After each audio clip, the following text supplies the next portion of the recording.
لکه نن زمونږ مسلمانانو باندې دنیا کې ما نه بل اور چا تپوس وکړو ما ته وایي مولوي صاحب تاسې دعا وغواړئ چې دا کوم وایرس لګېدلی دی دا خدای پاک دې نه مونږ او پاکستان او دا ملکونه رونو وایرس دا زمونږ د ګناهونو نتیجه ده کافرو کې ولګېدو موت تا ته را روان دی که الله ته مو رجوع ونه کړه دا څنګه څیز دی رب وایي زه هغه طاقت والا یم تا خو ویل چې طاقت والا امریکا ده روس دی برطانیه ده چین دی نه نه نه رب ویلې زه یم یو بیماری پیدا کړه څوک وایي 15 سکنډو کې لګي او څوک وایي 1 سکنډ کې لګي الله اکبر سیدنا عمر فاروق رضی الله عنه ته یو وفد راغی د نجران نه ورته وی امیر المؤمنین زمونږ په مال کې بیماری راغلی ده عمر رضی الله تعالی عنه صحابه را جمع کړل وفد برابر کو نجران ته لاړ شئ ارے زر لاړ شئ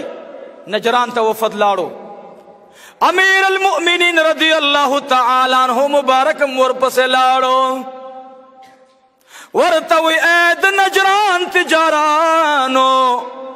اے د نجران کاروبارانو راجم شئ تاسو خلق حیران شو ورته وی یا عمر یا امیر المؤمنین وبارغل مالم تباہ و برباد شو عمر رضی اللہ تعالی عنہ راجم شئ کاروبارانو ته وی ستاسې کاروبار کی نقصان روان دی بل نه سپک تول باندې ورکوي د بل نه په درون تول باندې اخلي یو ورکړه راکړم خراب شوي ده بیا ورته وی تاسو کې دروغ عام شوي دي کاروبارم خراب دی دروغ در کې عام شوي دي دو شیانو خیال وساتئ دروغ پرېږدئ یو کاروبار کې نظر ثانی وکئ کاروبار مو خراب دی کاروبار مو صحیح کئ او دریم دا چې تاسې زکات په ټیم نه وباسئ هغوی ورته وی امیر المؤمنین څه چې تا وویل دا ټول دي خو د دې دپاره موږ ته دعا وکړه چې رب العالمین دا مسله ختمه کړي عمر رضی الله عنه ورته کسان پرېښودل څه کسان یې ورته په کاروبار باندې منتخب کړل چې کوم غټ تجارانو د کاروبار وګوره او هغه خلق چې کوم زکات دپاره مستحقینو هغوی ته ویلې پلانکي ته لاړ شه زکات یې وغواړه چې چام زکات نه درکولو ما ته خط ولیکه چې پلانکی زکات نه ورکوي 3 ورځو کې دننه د نجران بیمار مال الله رب العالمین ټول جوړ کو خدای پاک انسان باندې ډومبه امتحان په مال راولي چې مال در نه واغستو صحیح نشوي به در باندې الله پاک د اولاد راولي اولاد دې ټیک نشو پاغي سره توبه اونیستا به در باندې الله پاک پزان راولي نن موږ نه الله ناراضه دی روزه مداسي حج مداسي معاملات مداسي کاروبار مداسي نوې وارث لګې دي خلق دی یو بل ملکونو مسلمانان راوباسي یاد ساتئ الله ته رجوع پکار ده زکات صحیح کوي یو کاروبار کې دروغ مه وایئ دا مال تعالی چې خدای تقدیر کې لیکلی دا به الله درکوي دروغ مه وایئ تعالی چې الله څومره دولت لیکلی به تعالی درکوي په ارامه مه راغونډوه په حلالو یې راغونډ که او ګوره د الله نه چې څنګه غواړي قسم دې درکوي به درته نو ښه کسب مال بچ کوي حلال کسب بچی صالحه کوي زکات په ټیم ورکول تا مالداره کوي بچی دې صالحه ګرځوي نو زکات په موږ او تاسې ورکو دا د خدای حکم دی امام ابو حنیفه رحمت الله علیه د کس راغی ورته وی حضرت ما زکات راوړی چاته ورکم ورته وی کېنه ولیا یو ورځ پې تېره شوه وی کېنه دلته بله ورځ پې راغله تېره شوه یاره جی امام صاحب تا کسان رانه واستل دا زکات چاته ورکم ورته وی لږ انتظار وکړه د امام ابو حنیفه رحمت الله علیه په ټول خاریه کې یو فقیر نو چې زکات قبض کړی دی نو امام صاحب رحمت الله علیه تاسو کې چې حضرت دا زکات زما خو قبول نو څنګه چل دی وې زم وګرځیدل کوم فقیرانو باندې چې ما زکات تقسیم کړو هغه نه مې دوباره تاسو کو هغه ول چې زمونږ گزاره نن کیږي سبا د پاره بیا ګورو داغه وخت فقیران هم داسې فقیران یاد ساتي په زکات باندې حج نشه پچا کوله چې ته چاله پیسې ورکی په دې حج ته لاړ شه د زکات پیسو باندې حج نه کیږي او د زکات په پیسو باندې عمره نه کیږي چې دا د زکات پیسې والا عمره په وکا دا نه کیږي رونو ور باندې ګوره یاد ساتي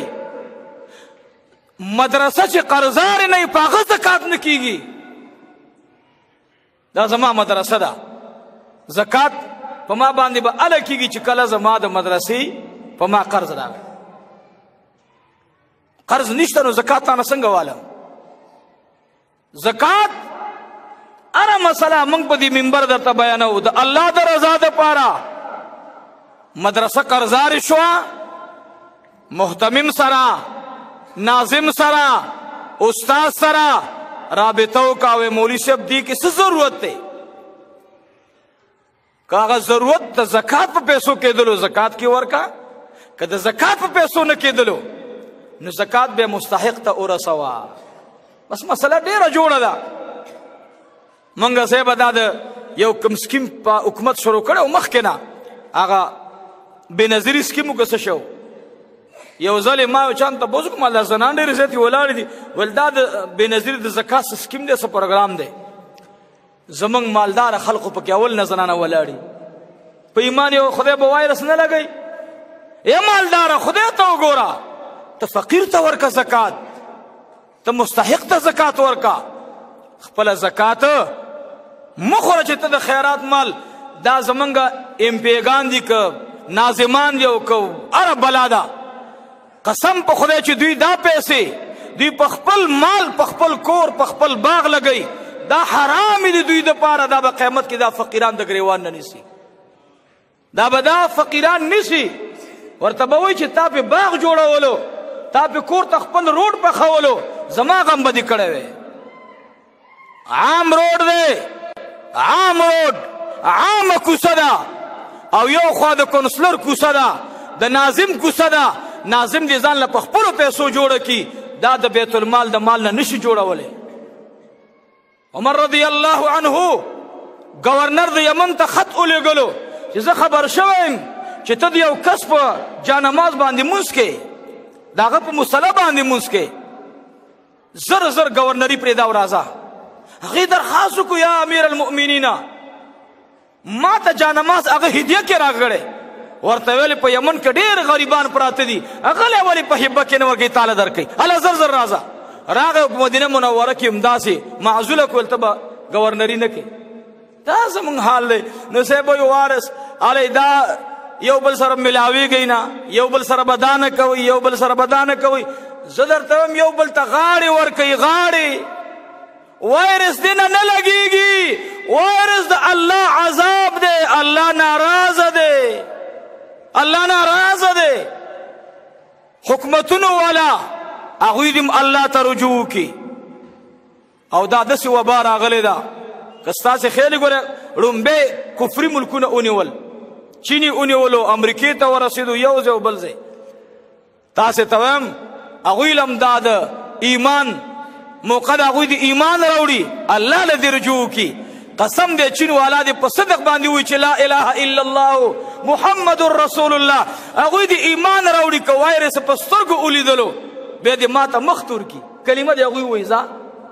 منګه تاسې څنګه بسم الله الذي لا يضر مع اسمه شيء في الارض ولا في السماء وهو السميع العليم سردار کونین روایت انس بن مالک نقل کړه ده فرمایي صوف چې وکړه دا وې په طعام باندې لا علاج بیماری ته الله علاج وګرځي اے امت محمدیه تدا کلمه بسم الله الذي لا يضر مع اسمه شيء في الارض ولا في السماء وهو السميع العليم وکړه وایا کو وایرس ولګیدو به راشه مخ راته تور کا زما د پیغمبر خبره کلم دروغ کیږي نه. خو الا چې ستا په خېټه کې حرام نه د یتیم مال دې په خېټه کې پروت دی او ته بسم الله الذي لا يضر مع اسمه شيء في الارض ولا في السماء په دې سپېږمه په دې بیماری درنه نوځي. پردې مال نه ځان وساته، غیبت نه ځان وساته، او رزق حلال ګټاو په حلاله طریقې خورا. روټۍ ته چې کېنې مخکې ورته لاسونه ووینځه. اوس دوی وایي چې لاسونه به پاک وینځي طعام ته، دوی اوس لګې دي او ځان به پاک ساتي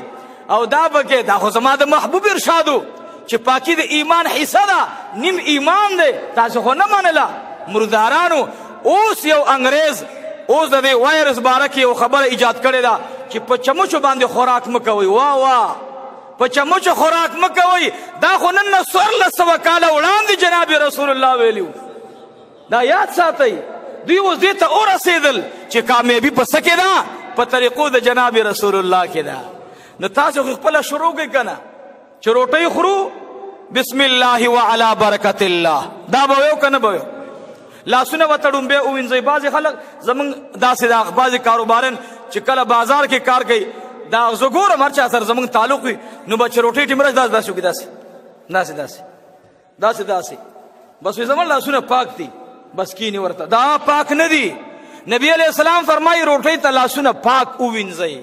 په اوبو باندې په کپړو خو نه پاکېږي. ته تیمم ویسه خدای پالوا موړ کا تیمم خو نه وایي چې تیمم وی. نو روټۍ ته به لاسونه وینځو. دا معنا بونیر کم داسې تپوسو شو میډیا والا او مال دا شلې چروره ساده ملایمه بې تعلیمه بې علمه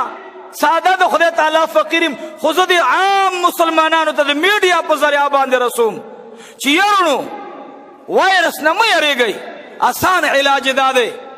چې روټۍ ته کینئ لاسونه وینځئ او چې روټۍ نه پاسېږئ بې لاسونه وینځئ. او یاد ساتئ چې کله هر طعام خوري دا ور باندې وایه بسم الله الذي لا يضر مع اسمه شيء في الارض ولا في السماء وهو السميع العليم. د دې جمعې بیان ټول ځان سره برابر کړئ او دا دعا کورونو کې یاده کړئ. ایس یریږئ مه ګورئ مه یریږئ ایس هم نشته نه وایرس شته او نه بل څه شته. او دویم دا چې د چا در باندې حق ته پټې مې ادا کوئ. پردي قرضونه خلاصول پکار دي ځکه پته لګي نه. او چې چا سره معاملات کوي د نبی علیہ السلام په طریقه باندې وکړي ځکه غلط معاملات دا ځان سره شر راوړي. نو الله جل جلاله دې زمونږ او ستاسو ټولو کامل ایمان نصیبه وګرځي. نو وایرس د پاره هم دغه وظیفه موږ ورکوو انشاءالله. دا څه ملګرو بېګا رابطه کړې وه چې مولوي صاحب د دې دپاره څه داسې وظیفه تاسو ووایئ چې دا خلق یاده کړي. نو تاسو ته هم دا الفاظ ځان سره وایئ بسم الله الذي لا يضر مع اسمه شيء في الارض ولا في السماء وهو السميع العليم. دا کلمات یاد کئ وزل سار وای وزل ماخام وای ان شاء الله اس بم نه لګيږي. او موږ دعا غواړو ځکه انسانیت ته بیماری لګیدل موږ په خپکیږو. الله دې دا بیماری د ټولو انسانانو نه اوچته کی. هغه خلق چې هغوی په بیماری مبتلا دي الله دې ورته هدایت نصیب کی. الله دې ورته هدایت نصیب کی ځکه جنت ته الله دې الله دې ټول انسانیت ته هدایت نصیب کی. ځکه د خدای جنت ډیر پراخه دی. د خدای جنت کې کما او تا پکیو را باندې تنګیږي نه. او که را سره دا ټول چینیان را دننه شي مسلمانان شي نو تنګیږي نه. او که دا ټول خلق بار پاتې شي نو جنت په ما ته پراخیږي نه چې کومه مو حصه د هغه به وي زمونږ او ستاسې. نورونو موږ او تاسې به دعا غواړو. دا وایرس بیماری ده او دا د الله نه زمونږ د لرې کېدو نتیجه ده. الله نه موږ لرې یو، الله نه ډېر لرې شوي یو، معاملات مو خراب دي.